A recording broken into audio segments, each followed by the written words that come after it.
بسم اللہ الرحمن الرحیم۔ السلام علیکم ویورز۔ آج 25 فروری 2024 ہے اور آج اتوار کا دن ہے اور اسلامی تاریخ آج 14 شعبان 1445 ہجری ہے۔ آج کی شام مغرب کے بعد ماہ شعبان کی 15ویں رات کی فضیلت کے بارے میں حضور صلی اللہ علیہ وآلہ وسلم نے حضرت عائشہ رضی اللہ عنہ سے فرمایا کہ اے عائشہ، تم جانتی ہو اس رات میں کیا ہوتا ہے؟ انہوں نے عرض کیا، یا رسول اللہ صلی اللہ علیہ وآلہ وسلم، بتلائیے اس میں کیا ہوتا ہے؟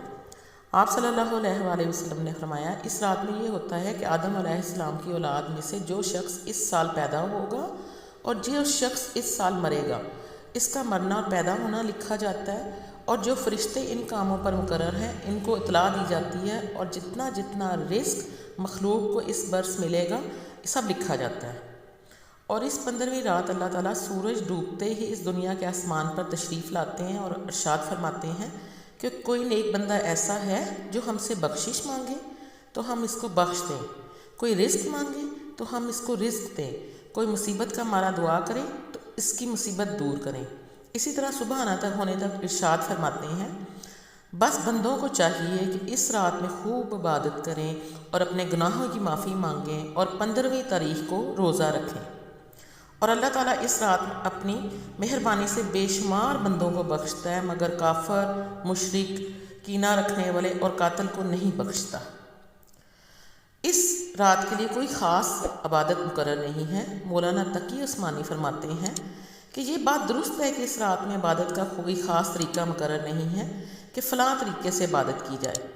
جیسے بعض لوگوں نے اپنی طرف سے ایک طریقہ گھڑ کر یہ کہہ دیا کہ شب برات میں اس خاص طریقے سے نماز پڑھی جاتی ہے، مثلاً پہلی رکعت میں فلاں صورت اتنی مرتبہ پڑھی جائے، دوسری رکعت میں فلاں صورت اتنی مرتبہ پڑھی جائے، وغیرہ وغیرہ۔ اس کا کوئی ثبوت نہیں۔ یہ بالکل بے بنیاد بات ہے، بلکہ نفلی عبادات جس قدر ہو سکے وہ اس رات میں انجام دی جائیں۔ نفلی نماز پڑھیں، قرآن پاک کی تلاوت کریں، ذکر کریں، تسبیح پڑھیں، دعائیں کریں، یہ ساری باتیں اس رات میں کی جا سکتی ہیں، لیکن کوئی خاص طریقہ ثابت نہیں ہے۔ اس کے علاوہ وہ فرماتے ہیں کہ اپنے جو نوافل ادا کرنے ہیں وہ گھر پر ادا کریں۔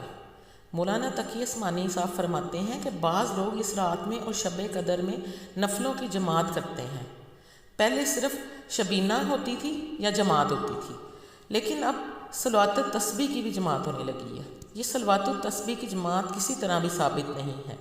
فرض نماز کے علاوہ اور ان نمازوں کے علاوہ جو حضور صلی اللہ علیہ وسلم سے باجماعت ادا کرنا ثابت ہیں، مثلاً تراویح، کسوف اور استسقاء کی نمازیں، ان کے علاوہ ہر نماز کے بارے میں افضل یہ ہے کہ نماز اپنے گھر میں ادا کریں۔ صرف فرض نماز کی خصوصیت یہ ہے کہ اس کے اندر صرف افضل نہیں بلکہ سنت موقدہ قریب بالواجب ہے کہ اس کو مسجد میں جا کر جماعت سے ادا کیا جائے، لیکن سنت اور نفل میں اصل قاعدہ یہی ہے کہ انسان اپنے گھر میں ادا کرے۔ لیکن جب فقہ نے یہ دیکھا کہ لوگ گھر جا کر بعض اوقات سنتوں کو ترک کر دیتے ہیں، اس لیے انہوں نے یہ بھی فرما دیا کہ اگر سنتیں چھوٹنے کا خوف ہو تو مسجد ہی میں پڑھ لیا کریں تاکہ چھوٹ نہ جائیں، ورنہ اصل قاعدہ یہی ہے کہ گھر جا کر ادا کریں۔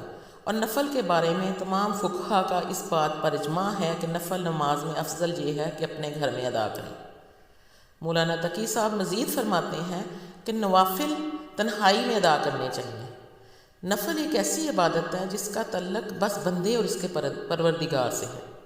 بس تم ہو اور تمہارا اللہ ہو، تم ہو اور تمہارا پروردگار ہو۔ ایک دفعہ حضور اکرم صلی اللہ علیہ وآلہ وسلم نے حضرت صدیق اکبر رضی اللہ عنہ سے فرمایا، بلکہ ان سے پوچھا کہ تلاوت آپ اتنی آہستہ آواز سے کیوں کرتے ہیں؟ انہوں نے جواب میں فرمایا، جس کا ترجمہ یہ ہے کہ جس ذات سے یہ مناجات کر رہا ہوں اس کو سنا دیا، اب دوسروں کو سنانے کی کیا ضرورت ہے؟ لہٰذا نفلی عبادت کا تو حاصل ہی یہی ہے کہ بندہ ہو اور اس کا پروردگار ہو، کوئی تیسرا شخص درمیان میں حائل نہ ہو۔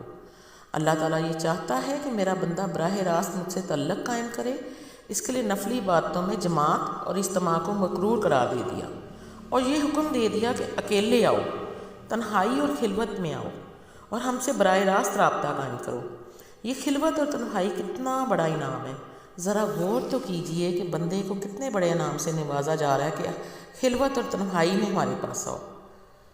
جس طرح بادشاہ کا ایک عام دربار ہوتا ہے، اسی طرح جماعت کی نماز اللہ تعالیٰ کا عام دربار ہے۔ دوسرا خاص دربار ہوتا ہے جو خلوت اور تنہائی کا ہوتا ہے۔ یہ اللہ تعالیٰ کا انعام ہے کہ فرماتے ہیں کہ تم ہمارے عام دربار میں حاضری دیتے ہو اور ہم تمہیں خلوت اور تنہائی کا بھی موقع دیتے ہیں۔ اب اگر کوئی شخص اس خلوت اور تنہائی کے موقع کو جلوت میں تبدیل کر دے اور جماعت بنا دے تو ایسا شخص اس خاص دربار کی نعمت کی ناقدری کر رہا ہے۔ اس لیے کہ اللہ تعالیٰ تو یہ فرما رہے ہیں کہ تم تنہائی میں آؤ، ہم سے مناجات کرو، ہم تنہائی میں تمہیں نوازیں گے، لیکن تم ایک جمع غفیر اکٹھا کر کے لے جا رہے ہو۔ یہ گوشہ تنہائی کے لمحات میں عبادتیں کرنے والی ہوتی ہیں۔ یہ فضیلت والی راتیں شور و شغب کی راتیں نہیں ہیں، میلے ٹھیلے کی راتیں نہیں ہیں، یہ اجتماع کی راتیں نہیں، بلکہ یہ راتیں اس لیے ہیں کہ گوشہ تنہائی میں بیٹھ کر ہم اللہ تعالیٰ کے ساتھ تعلق استوار کر لیں اور ہمارے رب کے درمیان کوئی حائل نہ ہو۔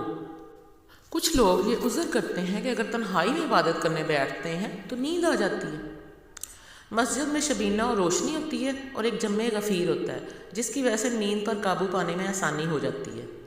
آپ یقین کریں کہ اگر ہمیں چند لمحات گوشہ تنہائی میں اللہ تعالیٰ سے ہم کلام ہونے کو میسر آ گئے تو وہ چند لمحات اس ساری رات سے بدرجہ بہتر ہیں جو ہم نے میلے میں گزاری۔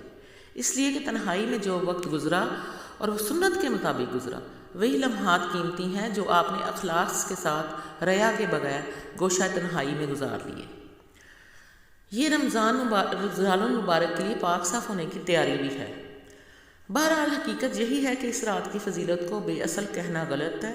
اللہ تعالیٰ نے یہ شب برات رمضان المبارک سے 2 ہفتے پہلے رکھی ہے۔ یہ در حقیقت رمضان المبارک کا استقبال ہے۔